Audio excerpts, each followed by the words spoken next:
والإسلام ديني ومحمدا رسول الله ويقيني.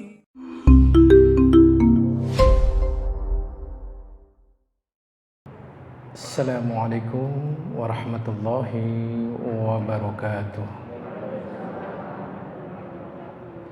إن الحمد لله نحمده ونستعينه ونستغفره ونعوذ بالله من شرور أنفسنا ومن سيئات أعمالنا.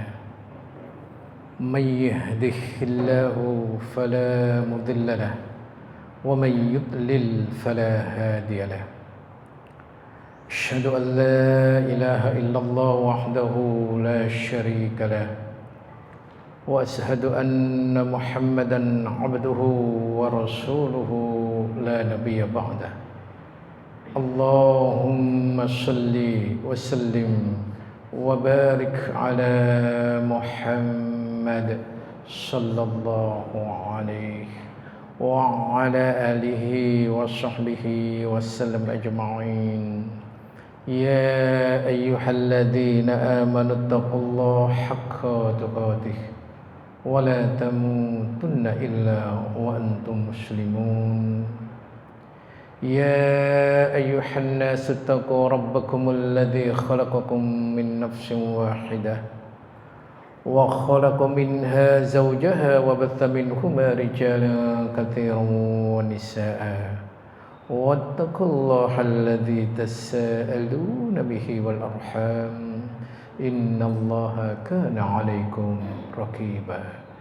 يا أيها الذين آمنوا اتقوا الله وقولوا قولا سديدا يصلح لكم أعمالكم ويغفر لكم ذنوبكم ومن يطع الله ورسوله فقد فاز فوزا عظيما. أما بعد فإن أصدق الحديث كتاب الله وخير الهدي هدي محمد صلى الله عليه وسلم وشر الأمور محدثاتها فإن كل محدثة بدعة وكل بدعة ضلالة وكل ضلالة في النار. Ma'asyiral muslimin wa iyyakum rahimakumullah.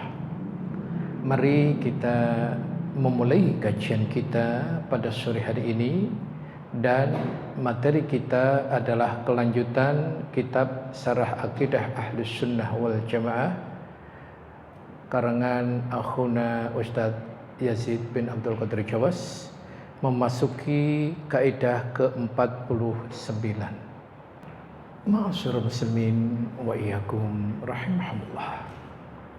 Materi yang telah kita sama-sama dengarkan, sangat begitu banyak hal yang bisa kita ambil ibrah, mau'izatil hasanah, dan pelajaran bagi kita. Baik, kaidah ke-49, Ahlus Sunnah memuliakan para sahabat.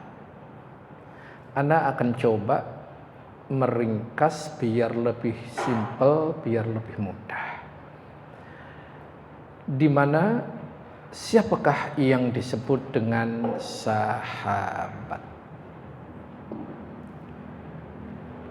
Waktu itu sudah Ana sampaikan, sehingga Ana akan mengambil satu saja dari pendapat-pendapat guna untuk memudahkan. Kami ambil dari kitab Nukhbatul Fikar halaman 230 oleh Ibnu Hajar, semoga Allah merahmatinya, yang disebut dengan sahabat menurut beliau setiap orang yang bertemu dengan Nabi, beriman kepadanya, meninggal sebagai seorang muslim meskipun pernah murtad sebelumnya. Jadi ketemu dengan Nabi, beriman kepada Nabi, meninggal dalam keadaan beriman meskipun pernah murtad sebelumnya. Keadaan ini terjadi setelah Rasul wafat, maka banyak sekali yang murtad. Maka kekhalifahan dipegang oleh Amirul Mukminin Abu Bakar radhiyallahu an, maka salah satu misi yang diemban adalah memerangi orang-orang yang murtad agar ia kembali kepada Allah. Nah, setelah itu banyak sekali yang kembali lagi kepada pangkuan kebenaran Islam ini. Maka meskipun ia sempat murtad, tapi kalau ia masuk lagi kemudian nanti meninggal dalam keadaan mukmin, berarti ia adalah sahabat. Wallahu a'lam. Dan sejatinya banyak sekali definisi-definisi sahabat. Oleh karena itu banyak sekali poin yang kedua, kemuliaan, keutamaan yang Allah berikan kepada sahabat. Apa itu? Di antaranya Allah tabaraka wa ta'ala mengabadikan, baik doa-doa ini ada di surat Al-Hasyr ayat ke-10, At-Taubah ayat ke-100, dan Al-Fat ayat ke-18. Ini sanjungan-sanjungan Allah tabaraka wa ta'ala kepada para sahabat radhiyallahu anhum. Ana akan ambil salah satu doa yang ada di kitab tadi, surat Al-Hasyr ayat ke-10. Rabbana ighfir lana wa li ikhwanina alladhina sabaquna bil iman wa la taj'al fi qulubina ghillan lil ladzina amanu rabbana innaka ra'ufur rahim. Inilah salah satu kemuliaan yang Allah abadikan. Nanti bisa dilihat lagi di surat-surat yang lainnya.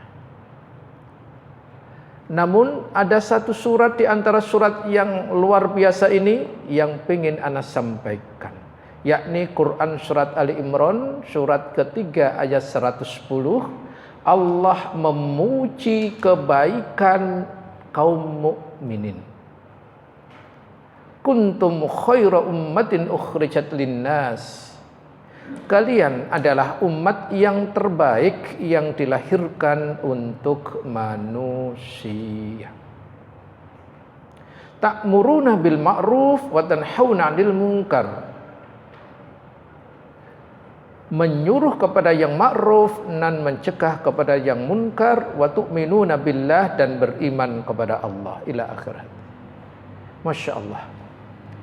Mari kita perhatikan tafsir dari ayat ini. Namun sebelumnya, kalian umat Islam, umat yang terbaik, ketika ayat ini turun, umat Islam yang ada siapa? Sahabat. Jadi ayat ini awalnya hitopnya adalah kepada sahabat. Tetapi nanti untuk siapa saja yang mengikuti mereka dengan baik, ciri-ciri yang dimiliki oleh sahabat, ta'muruna bil ma'ruf wa tanhauna 'anil munkar wa tu'minuna billah. Kalau ini ada pada generasi terus selanjutnya, insya Allah juga masuk yang terbaik. Karena di dalam surat At-Taubah ayat ke-100 itu, as-sabiqunal awwalun minal muhajirin wal ansar walladzina tabauhum bi ihsan, dan siapa yang mengikuti mereka dengan baik. Jadi siapa saja yang mengikuti para sahabat dengan baik, insya Allah. Itu. Kemudian anak akan ambil 3 dari tafsir ini.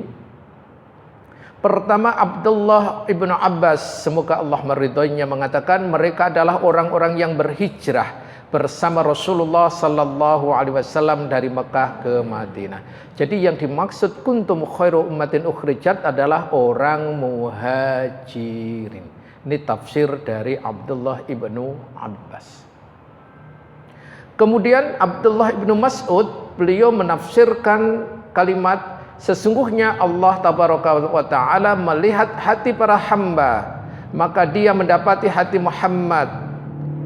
Kemudian para sahabat-sahabatnya, maka Allah mengutus Rasulullah untuk mendakwahkan itu didampingi oleh para sahabat. Jadi kalau di sini yang dimaksud sahabat itu ya seluruhnya kalian itu. Kemudian yang ketiga, Ibnu Umar menyampaikan siapa saja yang ingin meneladani seseorang, maka teladanilah orang-orang yang telah meninggal dunia. Mereka siapa itu? Sahabat Rasulullah sallallahu alaihi wasallam, karena ia dipuji oleh Allah tabaraka wa taala. Ini disebutkan dalam Hilyatul Auliya juz 1 halaman 205 sampai 206. Kenapa kenapa para sahabat begitu agung dan mulia luar biasa? Apa yang menjadi sebab atau faktor-faktor kemuliaan para sahabat itu? Ini yang wajib harus kita ketahui, agar kita nanti juga bisa Allah muliakan. Ana akan ambil pendapat dari Abdullah ibnu Mas'ud setelah mengkaji hadis-hadis, ayat-ayat tentang kemuliaan para sahabat. Beliau meringkas keistimewaan sahabat bila dibandingkan dengan kaum muslimin pada umumnya. Satu, para sahabat generasi yang terbaik. Kenapa? Karena mendapat langsung didikan dari Rasul sallallahu alaihi wasallam. Siapa yang mendapat pendidikan orang yang paling ahli pasti jauh berkualitas. Orang yang paling ahli di dalam segala hal siapa di sini? Rasulullah sallallahu alaihi wasallam, dan para sahabat mendapatkan itu semuanya. Berikutnya yang kedua, kedudukan para sahabat sesaat dengan Nabi di dalam hadis tadi lebih utama daripada seseorang yang berdiri separuh umurnya. Luar biasa. Kemudian para sahabat orang yang paling baik hatinya, paling dalam ilmunya, paling praktis dalam urusan agama. Anak akan berikan beberapa contoh bahwa para sahabat itu paling bersih agamanya, paling bersih hatinya, bersih agamanya, tidak ada bid'ah sedikit pun yang para sahabat miliki. Hatinya bersih. Kemudian agamanya bersih. Hatinya bersih. Yang membuat hati kotor itu apa? Masalah dunia. Para sahabat dunia ditaruh di tangan, sehingga tidak mengotori hatinya. Kalau kita, dunia kita taruh di mana? Di hati. Dan pikiran terus, kalau nggak bisa gimana?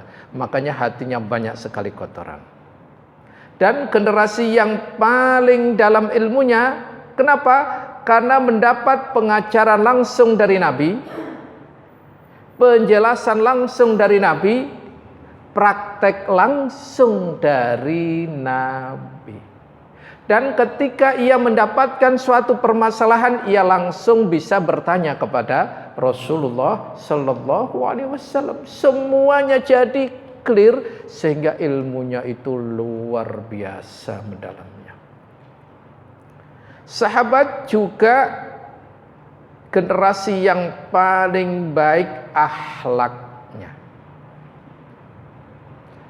Ketika berbicara dengan ummahatul mukminat, yakni istri-istri para nabi, istri nabi, maka ia bicaranya di balik tabir.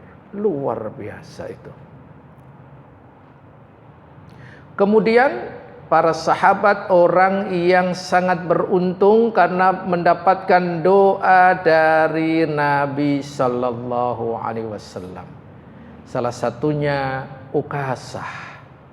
Ya, Ukasah salah satu orang yang dijamin masuk surga itu, dia minta didoakan oleh Rasulullah.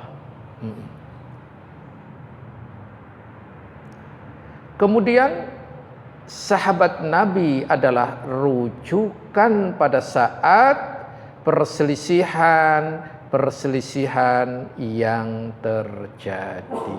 Lihat Rasulullah dalam sabdanya, Yahudi pecah menjadi 71, Nasrani pecah menjadi 72, Islam pecah menjadi 73. Maka ketika perselisihan itu membahana di mana-mana, apa Rasulullah sallallahu alaihi wasallam, maka gigitlah gerahangmu. Apa itu?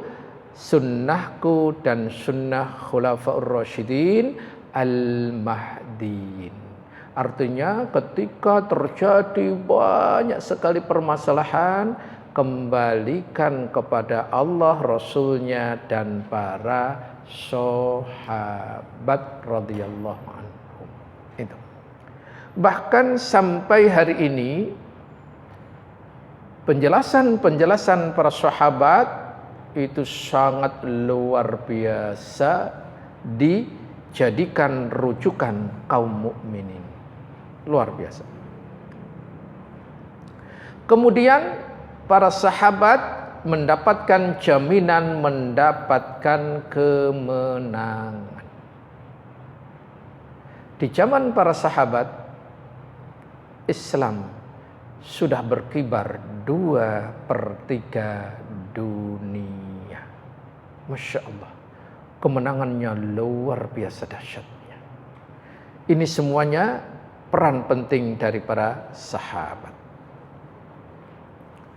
Dan para sahabat adalah orang yang mendapatkan ridha langsung dari Allah tabaraka wa ta'ala. Di antaranya Quran surat 9 ayat 100, sengaja anak tadi belum menyampaikan karena nanti untuk masuk sini. Was-sabiqunal awwalun minal muhajirin wal ansar walladzina tabauhum bi ihsan radhiyallahu anhum wa radu an. Lihat di sini. Allah ridha kepada mereka dan Allah menyediakan bagi mereka jannah, surga. Itu. Jadi Allah meridhai mereka.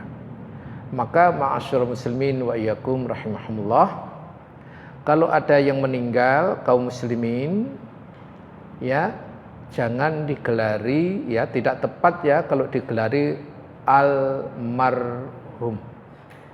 Ya. Karena almarhum itu artinya orang yang pasti mendapatkan ridha Allah tabaraka wa taala. Padahal itu tidak ada kepastian. Maka kita doakan kalau ada orang yang meninggal itu bukan almarhum tapi apa? Rahimahumullah. Itu. Semoga Allah merahmatinya. Ini sebuah doa. Bukan sebuah kepastian. Itu loh, Ibu. Ya, seperti itu. Lihat sekelas Imam Asy-Syafi'i, apakah radhiyallahu anhu? Enggak ada yang berani pada sekelas Imam Asy-Syafi'i. Tapi apa? Imam Asy-Syafi'i rahimahumullah. Imam Malik, Imam Abu Hanifah, Imam Ahmad, Imam dan seterusnya.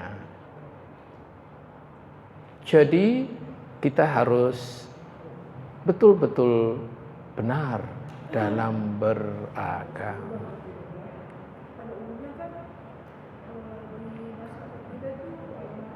Iya, pada umumnya. Islam bukan berdasarkan pada umumnya. Islam berdasarkan ilmu.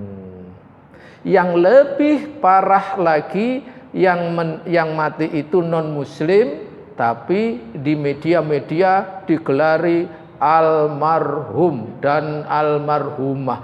Itu salahnya sudah bertumpuk-tumpuk.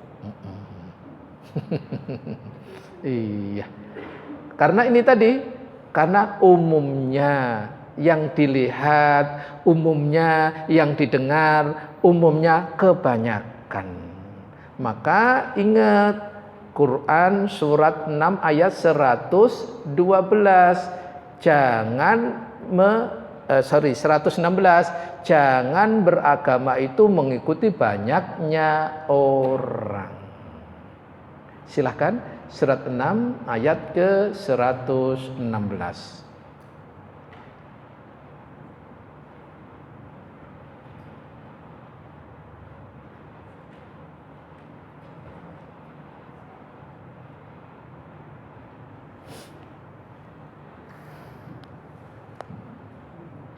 Dan jika kamu mengikuti kebanyakan orang di bumi ini, niscaya mereka akan menyesatkanmu dari jalan Allah. Yang mereka ikuti hanya persangkaan belaka, dan mereka hanyalah membuat kebohongan. Iya, coba perhatikan di ayat itu, ayat yang sangat jelas sekali. Namun ini nggak usah dibawa keluar, contoh aja. Betapa banyak orang yang tersesat, berapa miliar orang yang tersesat karena ketidaktahuannya hanya ikut-ikutan. Allah dituduh punya anak. Ini Allah dituduh punya anak. Anak Allah dituduh berapa? Siapa yang bisa menjawab berdasarkan dalil? Pulang silahkan. Ayo, Allah dituduh punya anak berapa? 1, 2, 3, 4, 5 dan seterusnya.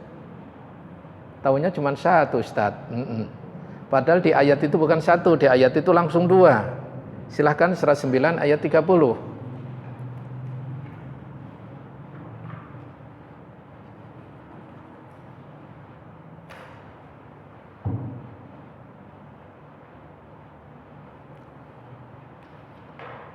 Dan orang-orang Yahudi berkata, Uzair putra Allah. Dan orang-orang Nasrani berkata, Al-Masih putra Allah. Itulah ucapan yang keluar dari mulut mereka. Mereka meniru ucapan orang-orang kafir yang terdahulu. Allah melaknat mereka. Bagaimana mereka sampai terpalu? Iya. Berapa di situ ayat ini? 2. Yahudi menuduh Allah punya anak namanya Uzair. Nasrani menuduh Allah punya anak namanya Al-Masih. Tapi itu belum. Mereka mengatakan itu mengikuti orang-orang kafir sebelumnya, berarti ada anak lagi gitu. Siapa itu? Silahkan dibuka surat An-Najm surat 53 ayat 19 dan 20.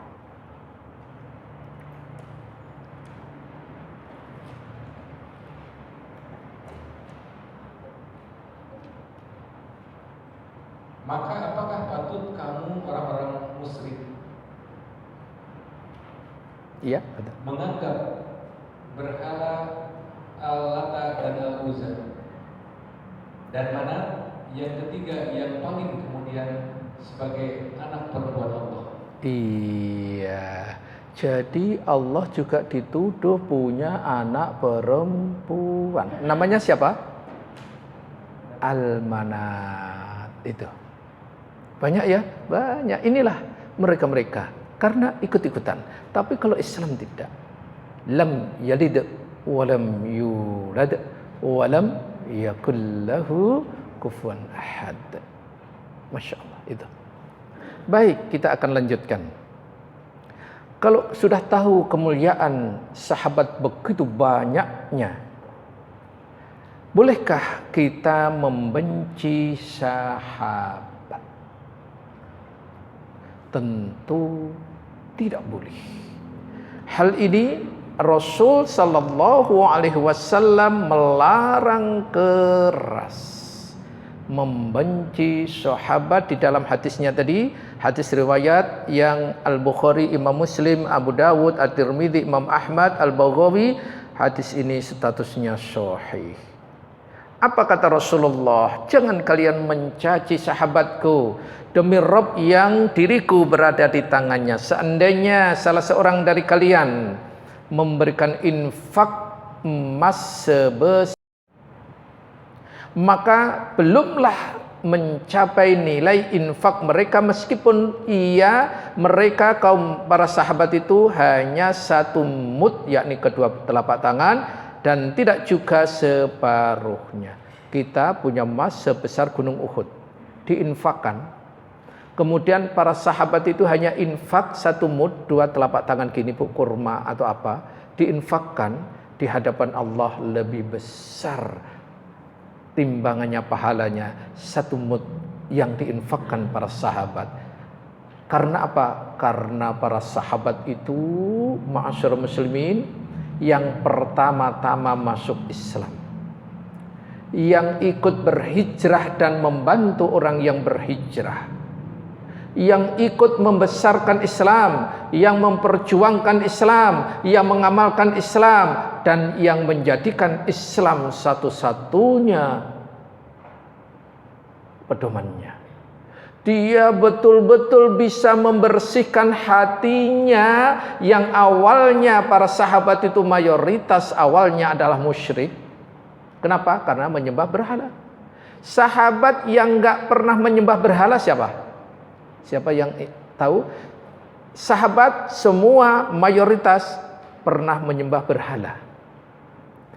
Tapi ada sahabat yang gak pernah menyentuh wajahnya berhala. Siapakah dia?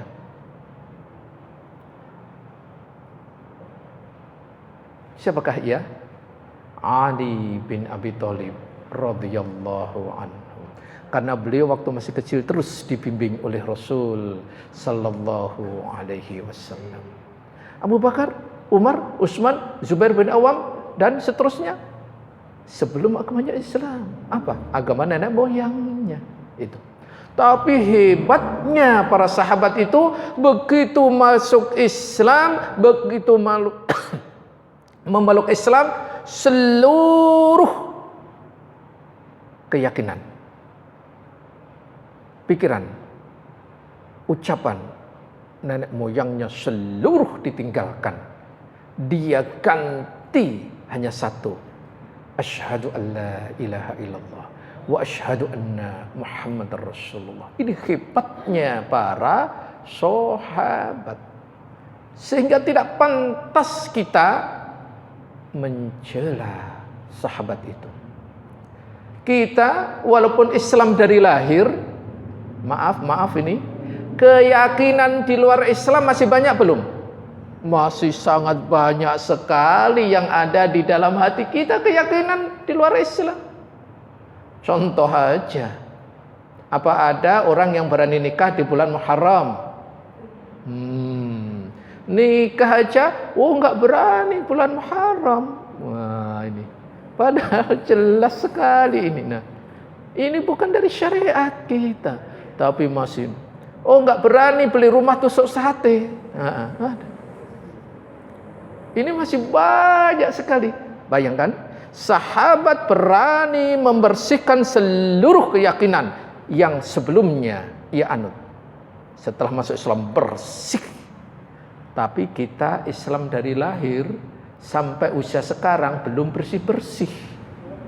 Nah, ini pantaskah umat sekarang ini mencela para sahabat radhiyallahu anhum? Tidak pernah. Tidak pantas sama sekali. Adakah jaminan?